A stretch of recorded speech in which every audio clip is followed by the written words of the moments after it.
You said in March that the purpose of the directory was to identify indigeneity of those on the list. Why was the ArriveScam Contractor Dalian Enterprise removed from that list? I don't have specifics, but I will turn to officials. I'd like your answer, Minister. We heard from the officials on this last week. You weren't at OGO. I'd like to hear from you now. Why was ArriveScam Contractor Dalian Enterprises removed from the Indigenous business list? Can we assume that it's because they were determined not to be Indigenous, or is there some other reason they were removed from the list? I can't make assumptions on administrative decisions of the department, but what I can tell you is that if circumstances change and ownership structures of businesses, then they very well may be either added to the list or removed from the list.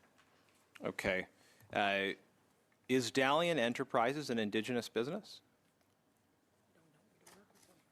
We don't work with Dalian Enterprises. We don't have contracts with Dalian. I know, but you did. They received over $100 million from the Government of Canada. They were part of the ArriveScam contract. They were able to get it on the basis of an Indigenous set-aside through a joint venture with a much larger company, even though they're only a two-person company. Again, could you clarify why Dalian Enterprises was removed from the Indigenous business list? We no longer have Dalian and joint venture companies on the list, and Indigenous Services Canada doesn't have nor has had any contracts with Dalian. But why were they removed from that list?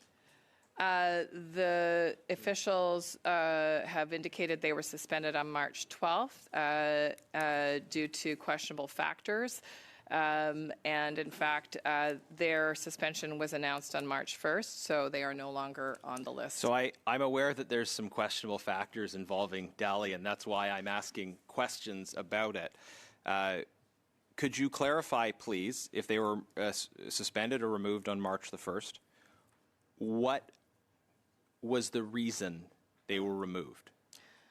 So I will just reiterate that the purpose of the list is to support... Minister, I want you to answer the question. Why were they removed? So I will just reiterate that the purpose Minister, of the you will list... answer the question. Why were they removed? I have a question for you, Mr. Genius. There may come a time when that's a possibility, but it's not today. Maybe the Deputy Minister can answer if the Minister doesn't know. Could our Deputy Minister share with us Mr. why Chair, they were removed?